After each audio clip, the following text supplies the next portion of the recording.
15 ఆగస్టుకు జనవరి 26కు ఢిల్లీలో మన ఆర్మీ వాళ్ళు కవాతు చేస్తారు కదా, బ్యాండ్ బాజాతోని సంబరాలు మస్తు ఘనంగా చేస్తారు కదా. అట్లే ఈసారి కూడా రిపబ్లిక్ డే వేడుకలకు అన్ని తీర్ల ఏర్పాట్లు జరుగుతున్నాయి. అట్లే అన్ని రాష్ట్రాలకు వెళ్ళి శకటాలు వస్తున్నాయట. పెద్ద ముచ్చట ఏంటిదంటే ఈసారి తెలంగాణకి వెళ్ళి కూడా ఓ శకటం పోయింది. సీఎం రేవంత్ సారే మోడీ సార్ను అడిగి పర్మిషన్లు ఇప్పించిండట. మరి మనోళ్ళ శకటం ఏంటిది, దాని కథ ఏంటిది ఒకసారి చూద్దాం పరి.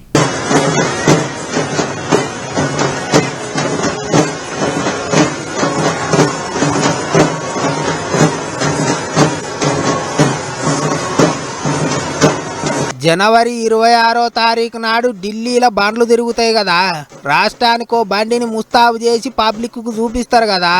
అట్లా ఇక ఈసారి 26 జనవరికి మన తెలంగాణ బండిని కూడా అందరు చూడంగా తిప్పుతారట. అప్పుడు ఎప్పుడో 2015 2020 నడిపించిర్రట.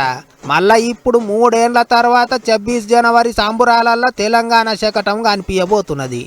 ఈ ఒక్క ఏడే కాదు, ఇంకో 2 ఏళ్ళు కూడా తెలంగాణ శకటం తిప్పనికే సెంటర్ సర్కార్ వాళ్ళు పర్మిషన్లు ఇచ్చిర్రట.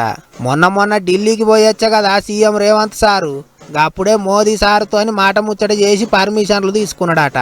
అప్పట్లో తెలంగాణలో నడిచిన ప్రజా ఉద్యమాల మీదనే ఈసారి తెలంగాణ శకటం తయారైతున్నదట. ప్రజా ఉద్యమకారులు కొమరం భీం, రామ్జీ గోండు, చాకలి ఐలమ్మ చేసిన పోరాటాలను కండ్లకు కట్టినట్టు చూపిస్తారట.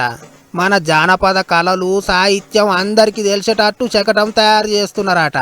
ఇంకో పెద్ద ముచ్చట ఏంటిదంటే 26 జనవరి నాడు ఢిల్లీలో తెలంగాణ శకటం నడిచేటప్పుడు అందశ్రీ రాసిన జయ జయ హే తెలంగాణ పాట వినిపిస్తారట. మొత్తానికి 3 ఏళ్ల తర్వాత మళ్ళా 26 జనవరికి ఢిల్లీలో తెలంగాణ బండి తిరగబోతున్నది, తెలంగాణ పాట వినిపించబోతున్నది.